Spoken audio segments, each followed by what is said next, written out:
Good evening. Welcome to our explorations in Savitri with our brother Alok. Today we continue with Canto 7, The Descent into Night. We are on page 212, about, 6-7 lines from the bottom. Yes, and we had read some very interesting mystic lines with deep mystic import. Yes. These two lines where we had stopped. In a mud goblet poured the Bacchic wine. And as we know, the Bacchus, they were, Greek mystics who were followers of the cult of Ananda, if it can be called a cult. In India, it would be either something similar would be like a left-hand tantric path, or even the path of Sufi mysticism. There are two different things, but where there is bhakti and With the ananda, dance dance and dervishes. music and joy. They celebrate life, and they were given a thrisis, as those who had arrived at some kind of a experience. It was a genuine path, very bold and strong path. The closest that can come, these paths have gone into obscurity, but even bhakti, where you are filled with the joy and delight of the divine. So they were given the thrisis that, such and such person is the actual priest or a, realized person. So Aurobindo says, nevertheless, this falsehood, what it does, it pours that wine in a mud goblet. It's not worthy. So yes. He's referring to there is a true ananda and there is a vital joy and a vital pleasure which imitate it. The Bacchic wine is a delight. It's a delight, it's somras, it's ananda. Yes. But instead of the true somras, which comes by an intense inner movement, this was something which was imitative. So he poured into a mud goblet. We can even say that the mud goblet is the unpurified, untransformed, not transformation is a big word, but unpurified earth nature, which has not really gone through the fire of purification. So it's just a mud goblet in which that wine is poured, and obviously the results are very poor.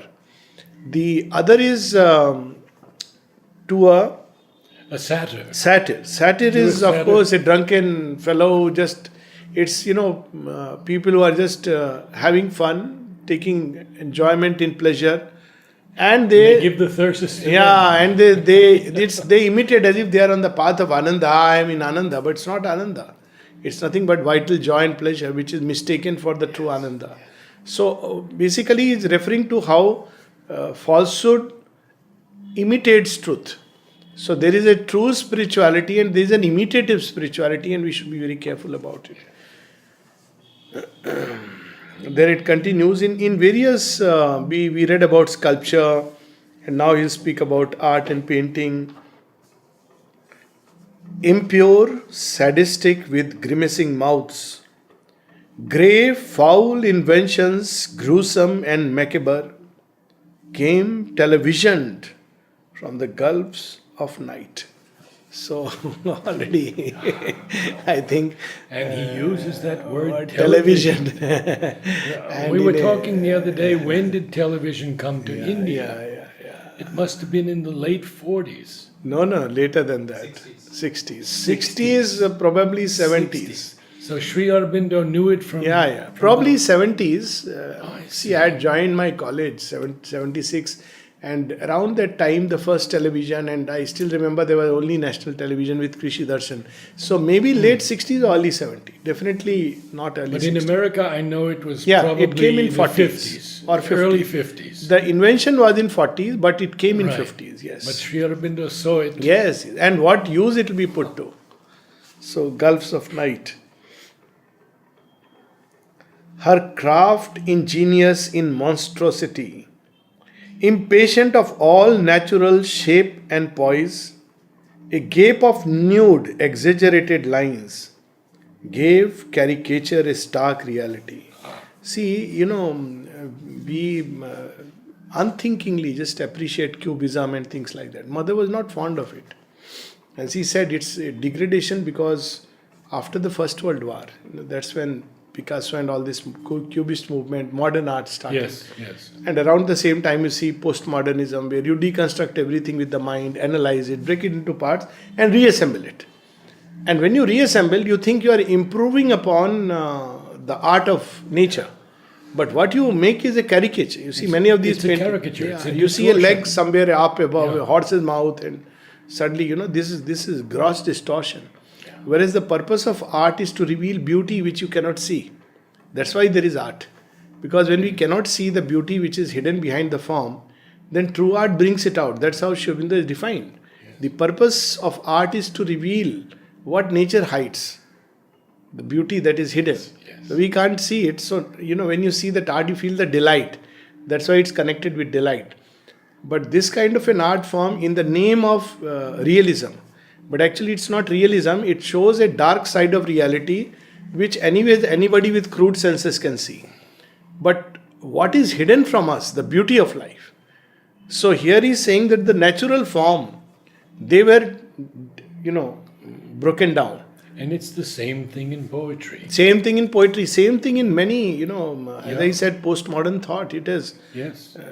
pull down great things from their heights and using analytical language deconstructed them, and then it builds it up according to its own theory. So all this movement came post 2 wars, which it was necessary to create a flat ground so that now a new creation can come. But there are many people who have flown into it, unfortunately. Look at it, impatient of all natural shape and poise. There is a beauty in what nature has created. Yes. Like the great Greeks in sculpture and painting, they brought out what is there, but brought it out in such a beautiful way. A gape of nude, exaggerated lines gave caricature a stark reality, and art parades of weird, distorted forms. There it is. Yeah. And gargoyle masks, obscene and terrible. So these gargoyle masks are there in like face or some animal faces, and they are put in many of these castles, etc. For they are like outlet of water, and actually it looks very odd, very horrifying. We have one, It's always. something from the mouth, water is coming out, and you are supposed to drink it. I mean, it's not a aesthetically pleasing thing, but people. You see it on the front of museums. Yes, and all you see it in kinds the front of these museums. gargoyles. Trample to tormented postures that don't sense. So something similar, drugs do it. They tear away the senses, and they reconstruct the senses. So like LSD and all, that's why people took to them, because they thought it's something giving them a different experience. Different, yes, but of a dark kind. An inexorable evil's worshipper, she made vileness great and sublimated filth. A dragon power of reptile energies and strange epiphanies of groveling force and serpent grandeurs, couching in the mire, drew adoration to a gleam of slime. What a line. What a line. And this, it's all, inspired by the animal side of man, and it uplifts them. There are horror shows, and people love horror shows. You're surprised. And they enjoy it, because if you are very tamasic, you need a very, very strong stimulus. So many of these art forms are, true art should be very subtle, very soft, gentle. It shouldn't be like, very glaring into the eyes. Something very beautiful, gentle, harmoniously blending with everything. And when you see it, it's not about a form, but what it creates inside your consciousness. Something similar, but people like horror. Same with movies. Some of these French films are very nice, very soft, very gentle, very subtle, very profound. But on the contrary, there are some loud music, loud movies, loud actions, and they are not, they are right inspired from the vital. And what is extraordinary is that the two most prolific subjects today are vampires and horror films. Yes, horror films. And pornography, which we Other day I was watching these statistics on the news channel. They were really concerned that 50% of pornographic traffic is in India. And of course, world over, 97% of money comes through watching pornography. It's such a sad state. And all this, again, in the name of freedom. So now, freedom is a bogey, but actually it's not freedom, it's a slavery to all this, the darkest impulses. I have young people writing to me all the time. Can you do a series on pornography? Well, it's desire. And it's there. It has to be put in its place, and its place is very dark and narrow. But nevertheless, like I mentioned last time, the problem of these things is not to take a moralist standpoint, but the problem is they kill your higher. It's the same energy. You can drag it to the abyss or you can uplift it. So I have seen people who are very, because as a psychiatrist, people do come, and I have seen that people who are very indulgent in pornography, their emotions get, stifled because they cannot harden. They cannot they cannot really love because everything becomes for them a sex object. So I think more than this is not really required. A series is not required. This is good enough. And we just read it, Aurobindo. Everything is there in Savitri, no? So yes. He spoke of that, nude parades and all this. All nature pulled out of her frame and base was twisted into an unnatural pose. Repulsion stimulated inner desire. So this is why interesting. Strong. It's like there are people who cannot feel love unless they feel hate and jealousy. They're not aware that there is love because love has to be, it cannot be just something gentle. It's just, at one place, mother says, "My child, most of you cannot even feel divine love.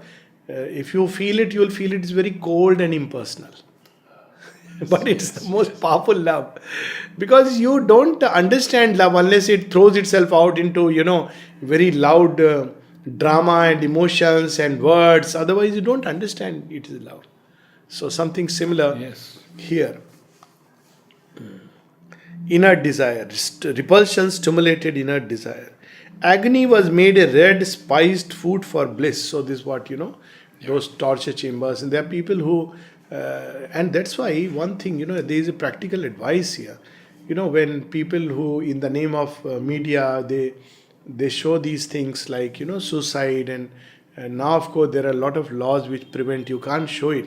But they used to show graphic pictures. And what is worse is that some of these things people actually forward. In India? Everywhere.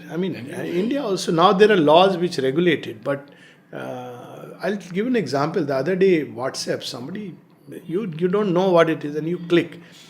And there is a snake crawling up the screen. Now, who is forwarding all this? A nice person from the ashram. If you have seen this, just delete it. This is not something worth forwarding. Because you are forwarding falsehood. Mother has said even lies and all you should not forward because you are forwarding falsehood. Such distorted things, horror things, it's not something, it's they kill the senses, pervert the things inside. But this is how, agony was made a red spiced food for bliss. Like olden times people used to go hunting, chase a, prey and then they kill it. And there was a reason why they would do it because, the prey will become, a lot of blood is rushing and it will become fat and the kill is, it's a very, Genghis Khan who would make elephants fall inside a ditch and he would create a ditch and cover it up. So when elephants would unwittingly fall and then when they would scream, he used to enjoy it like music. So, there have been this kind of a consciousness which is right from the night. Hatred was trusted with the work of lust. So love is nowhere to be seen. They lust and along with this hatred because that's how they can go. And torture took the form of an embrace. A ritual anguish consecrated death. So even sacrifice of animals and earlier human beings. Yeah, even human beings. Ritual. It's like a worship. And consecration is going on. But what kind of a thing was being consecrated? Ritual anguish consecrated death. Yeah, there was even now in in Islam as it is practiced today, you have these two types of sacrifice of an animal, poor animal. It's called haram, something halal and probably haram. One is you cut it slowly, and the other jhatka, halal and jhatka. So this cutting slowly. I mean, how agonizing it is. And to start with, why do these things? They're so crude, so brutal. But it's done as a major religious festival. Even in India, people do it sometimes now, in some of the Devi pujas of a very dark kind. But of course, in India, you regard this as something very dark. Tribals do it, not like a sophisticated lot. I was in Cozumel, and across from Cozumel there's a place called Isla Mujerda. And that's where they used to do human sacrifice. The moment we entered there, you could feel it now, 100 years later. You can feel that vibration. Yes. So, he has seen all these, so, we can imagine what Sri Aurobindo has seen, experienced, and incidentally, these are not just thoughts. Sri Aurobindo, mother, once writes, when the disciple says, I am having nightmares, mother says, oh my child, I am having them every day for months together. Mother is having nightmares. He says, horrors. All of them are coming to me. Then he talks about this leftist Maoist movement. He says, they say that, there is a book which has come out where they say revolution flows through the barrel of a gun. Mother says, it must be that. She's experiencing all those nuclear bombs and hatred in human consciousness. She was just absorbing it. So, nightmares of the divine. Worship was offered to the undivine. So naturally, who would come and receive such a worship? Not the original Kali, but the Kali of Virampatnam, which mother said, where they used to offer chicken. And she was nothing else but a very dark being. And when mother was crossing, she came and met us. Because they can recognize. They said, I see you have a lot of power. Can you make a pact with me? So if you give me something of your power, in turn, I will give you whatever people are offering, some percentage. Mother said, I am not interested. I mean, for her, all these are like ants. And a new aesthesis of Inferno's art that trained the mind to love what the soul hates. So, the soul will never be happy with these things. But this is it. And there are schools of thought. I mean, I was saying modernist painting, you'll see accolades in praise of it. And unthinking people just follow it. That yes, because it's the fashion. But honestly, if you see it from here, you'll feel it's this cannot be something high. Imposed allegiance on the quivering nerves and forced the unwilling body to vibrate. This is the loud music, the heavy metal, and all this you can see. Too sweet and too harmonious to excite. In this regime that soiled the being's core, beauty was banned. The heart's feeling dulled to sleep. This is what I was mentioning. That the deeper feelings, the softer, it was dull to sleep. It's exactly they are too sweet. So, beauty should not be there. And that kind of music, blaring and, This is exactly what you said. So, and cherished in their place. Sensations, thrills. Yes, and cherished in their place, sensations, thrills. The world was probed for jets of sense appeal. It's not a smooth rhythmic flow, but suddenly, you will see in these music forms, sudden beats, loud beats, which are not in sync with the rest. And that's what makes it special. This kind of heavy metal music, what is the difference between the classical rock and heavy metal? This is one of the differences. So, unlike classical rock, there will be sudden, I can't imitate it, don't wish to do it, but sudden loud note. It's almost an undercurrent of pulse. Yes, but there will be sudden, yes. Similarly, in art form, suddenly something will be very glaring, not in harmony with the rest. So, these are not basically a kind of disharmony, jets of sense appeal. Here, cold material intellect was the judge. Now comes philosophies. Postmodernism and modernism, deconstructions, cold material intellect. So it declared that Krishna 40% existed, 60% didn't exist as per the data available. And all the scholars have finally decided by consensus, and that's the thing going on in academic circle, that people have made a cult of Krishna, but actually he was probably a cowherd boy, that's all. Well, Sri Aurobindo says somewhere that they have, I think he says the Germans have proven that Christ never existed. So, cold material intellect. Also, regarding the gospel and the Puranas, they say they are a forgery. And then he myth and forgery. And then Sri Aurobindo says, then thanks for the forgeries and the myths. Because they have saved mankind. So, but this is our cold material intellect. How can it be possible? What is all this, nonsense? Monkey flying into air, all these stories. Instead of trying to go deeper into it. And needed sensual prick and jog and lash, that its hard dryness and dead nerves might feel some passion and power and acrid point of life. You see, this is the problem with these so-called scholars. Cold material intellect and emotions are gone. This is the asura actually in man. And quite naturally, because the heart has been gone to sleep, their private life is very, very dark. Because the heart has gone off to sleep. So after all this theory and theorizing, the dark vital which needs a very strong stimulus, that comes out.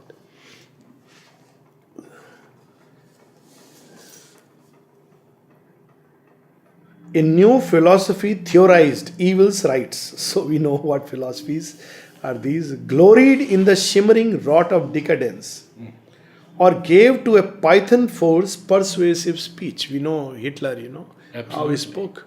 Python force, something which takes people in its grip and, completely turns them towards evil paths, hypnotized. And armed with knowledge, the primeval brute. Look at Rajneesh, what happened, Armed with knowledge, the primeval brute. So he gave his own very interesting theory.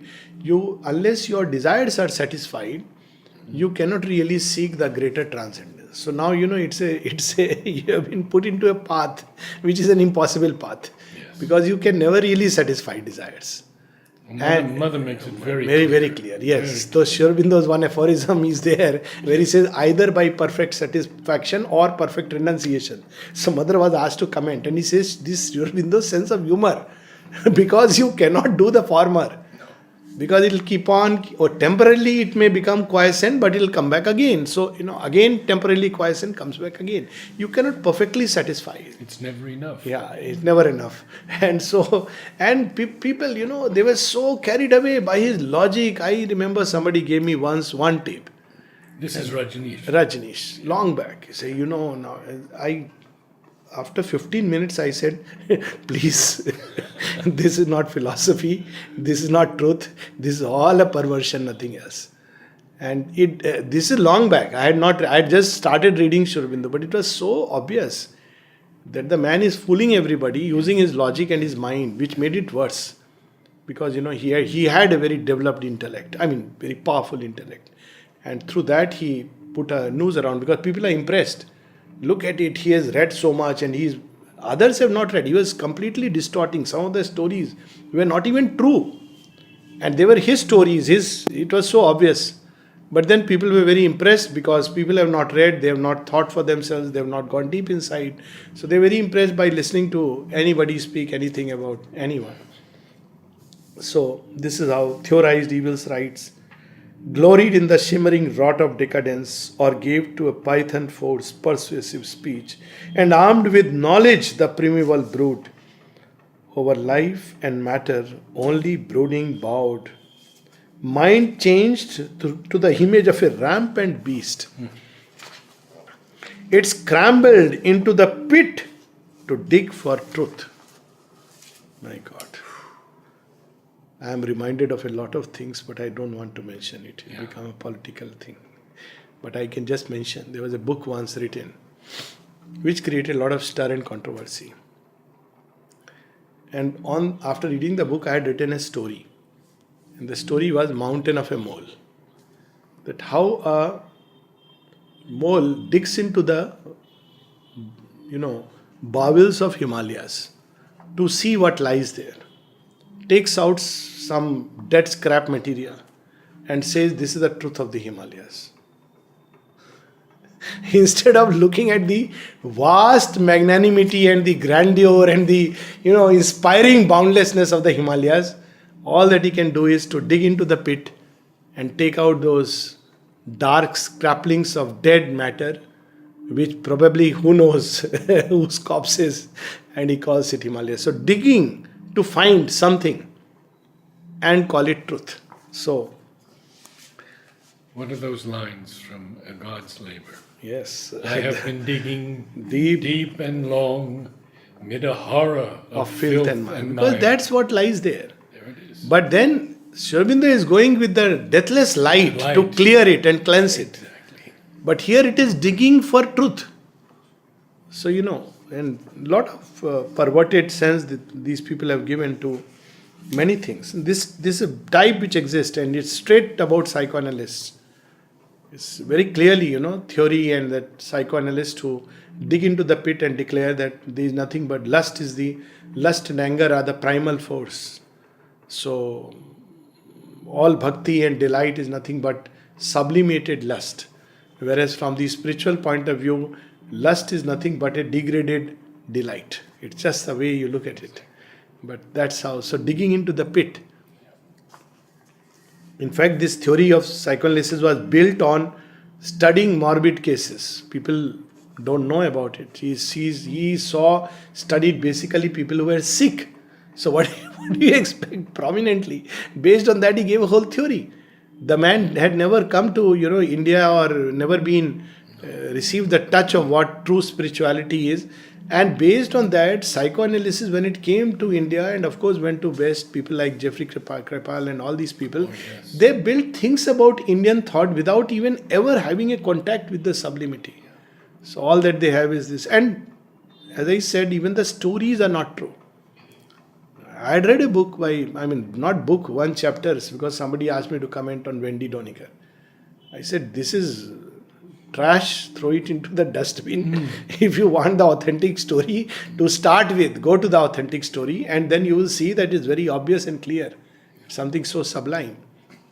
Nevertheless, that's what. And lighted its search with the subconscious flare. So there it is. It's about the, Thence bubbling rose, sullying the upper air. So after that filth, it carries the filth and throws it up, and through the filth it sees the beautiful face, divine. And says, it's not divine, it's filth. Because you have thrown the mud and you are looking through it. The filth and festering secrets of the abyss. This it called positive fact and real life. And Mother has particularly, cautioned. Even there is a letter of Aurobindo. There is a tendency nowadays to pull down greatness from its height. And he cautions, this is way back in a letter, he says, if there is no more greatness left in the world to inspire men, then there will be nothing but ordinariness. So, and wherever Aurobindo saw greatness, how he appreciated it, somebody asked him that, sir, you say Shakespeare was a vibhuti and all, but we have heard he had his own defects. So Aurobindo says, so what? You can be God instrument. So what if Napoleon was a debauch and Shakespeare stole deer? What does it matter? Still they had the parts which had opened to the light. That's what we have to see, that greatness and glory. But these filth gatherers cannot see it. This now composed the fetid atmosphere. Now he has entered into the heart of that darkness. A wild beast passion crept from secret night to watch its prey with fascinating eyes. Around him, like a fire with sputtering tongues, there lolled and laughed a bestial ecstasy. You see, earlier before the human sacrifice, or a black mass, when somebody has come and around him there is a ritual worship going on with the dark fire of hell, in which they are going to offer the prey. This whole description of these beings. Of course, their earthly instruments are there. Crowding. Oh, the left line. The air was packed with longings, brute and fierce. There is no sense of worship, self giving, aspiration for high and noble and sublime truths. There's only those longings, brute and fierce, crawling, crowding, and stinging in a monstrous swarm, pressed with a noxious hum into his mind. Thoughts that could poison nature's heavenliest breath. Look at it. How they could finish. That's why when Ruru is going into the pit to Hades to find out his love, Pramadvara, and to bring her out, he's moved, impelled by the power of love. But then the God of love himself appears and he says, you know what? By the time you reach there, love will die. So it's dangerous. But because you have true love, I'll give you a flower, golden rose. He says, carry it with you. This will protect you. Now, what is the protection of that flower? Love must remain, even in that domain. But they finish it in that domain, that most beautiful element in human nature. So it could poison nature's heavenliest breath. But no one before Sri Aurobindo. No one. had All gone the there. great Mahatmas, sadhus, saints, they all go up there. Yeah. Leave it just as it is. Yeah. They don't enter into it. It's not easy, of course. Forcing reluctant lids assailed the sight. Acts that reveal the mystery of hell. You don't want to see. They'll force it upon you. Watch it, see it. All that was there was on this pattern made. I think we stop for We stop here, yes. It's quite a bit. There's a break. Yes.